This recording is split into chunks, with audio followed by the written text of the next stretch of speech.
La science ne fonctionne que parce que nous avons des standards extrêmement rigoureux, pour ce que nous considérons comme des preuves venant soutenir une affirmation. Les vidéos des pilotes de la Navy ont leurs limites.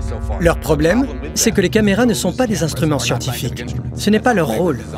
On ignore par exemple si cet instrument vient d'être réparé ou quel logiciel il utilise. Ce n'est pas comme ça qu'on collecte des données.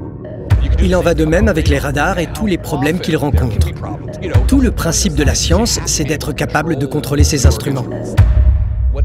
Pour mener une véritable enquête scientifique sur les phénomènes aérospatiaux non identifiés, il faut mettre au point ses propres instruments.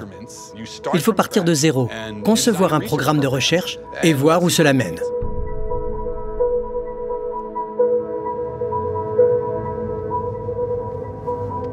Salut Avi. Alex, t'es déjà sur place? Ouais, j'y suis. Ok, on est en route. Je m'appelle Avi Loeb et je suis actuellement à la tête du projet Galilée, créé par l'université de Harvard, afin de faire des recherches scientifiques sur les phénomènes anormaux non identifiés. Je suis astrophysicien théoricien. J'ai commencé ma carrière en étudiant les premières étoiles et galaxies. Je m'intéresse aussi à la question de savoir si les PAN sont réels. Nous sommes en route pour Pigeon Run. C'est le nom de code de l'observatoire du projet Galilée, qui est l'endroit où on recueille les données. Donc, s'il y a des PAN, nous les verrons. Le projet Galilée a été financé par de généreux donateurs à hauteur de plusieurs millions de dollars. Nous avions besoin d'un observatoire capable de surveiller le ciel en permanence. Et nous avions besoin d'instruments scientifiques entièrement contrôlés. C'est l'approche scientifique.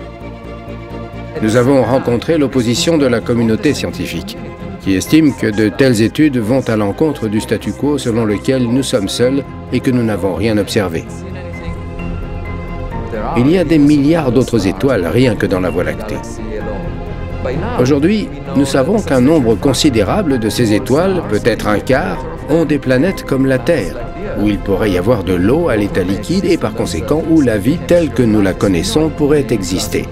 Alors la question est toujours la même. Sommes-nous seuls ?